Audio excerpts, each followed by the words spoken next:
চেন্নাইয়ের ক্রিকেটে বহুল চর্চিত বাক্য, আপনি গরমকে জয় করতে পারলেও উইকেটকে জয় করতে পারবেন না। মধ্য দুপুরে তীব্র তাপপ্রবাহ, তবুও নেটে সাবলীল সাকিব। হিথ্রো থেকে চেন্নাই, মধ্যরাতে দলের সঙ্গে যোগ দিলেও অনুশীলন দেখে তা বোঝার উপায় নাই। 15 তারিখ পৌঁছে টানা 2 দিনের অনুশীলন, তাই তো ম্যাচটির আগের দিন বিশ্রামে টাইগাররা। ঐচ্ছিক অনুশীলনে সাকিবের সঙ্গী কেবল মুশফিক, জাকির, নাইম, মুমিনুল আর তাইজুল। চিদাম্বরমে 2 ডাগআউটের সবচাইতে বেশি আলোচনা হচ্ছে উইকেট নিয়ে। টাইগার কোচিং স্টাফও ছুঁয়ে দেখেছেন পিচ, তবে ওসব নিয়ে ভাবছেন না শান্ত। উইকেটের ব্যাপারে যতটুকু দেখে বুঝেছি ভালো একটা উইকেটই হবে। খুব বেশি স্পিন বা পেস বোলিং এটা নিয়ে কথা বলতে চাই না। কালকে যত তাড়াতাড়ি সম্ভব আমরা উইকেটটা অ্যাডাপ্ট করার চেষ্টা করব, কারণ স্পিন এবং পেস দুই দিক থেকে আমার মনে হয় আমাদের টিমটা ব্যালেন্স আছে। সো খুব বেশি একটা এটা নিয়ে চিন্তার কারণ হবে না। এসজি বলের জুজুর ভয় তো আছেই, সঙ্গে দলের দুশ্চিন্তা বাড়াচ্ছে টপ অর্ডারের অফ ফর্ম। তবে টাইগার অধিনায়কের ভাবনাটা ভিন্ন, নিজেদের শক্তিমত্তা দেখাতে চান প্রতিটি সেশনে।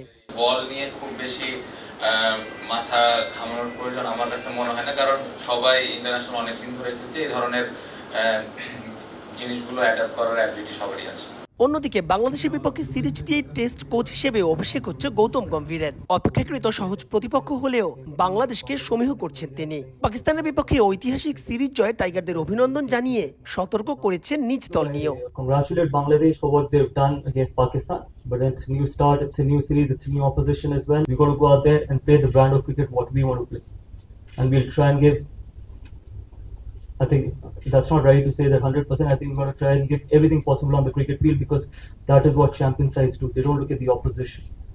They try and control the game. They try and play the way they want to play the game. And as I just said again, I think we respect Bangladesh as the opposition. We respect Bangladesh as a team, and that will always stay. টেস্টে এ পর্যন্ত 2 দলের 13 সাক্ষাতে মোটে 2টো ম্যাচই draw করতে পেরেছে team tiger. বাংলাদেশের একাদশে 2 পেসারের সঙ্গে খেলানোর আভাস মিলছে 3 স্পিনারের। সেক্ষেত্রে সাকিব, মিরাজের সঙ্গী হচ্ছেন তাইজুল ইসলাম।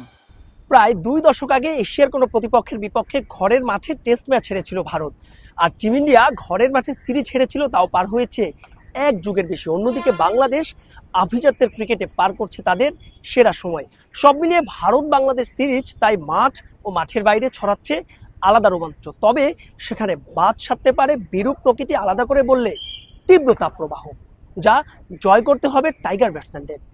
মাহবুব রিমন, সময় সংবাদ, চিদম্বরম স্টেডিয়াম, চেন্নাই, ভারত।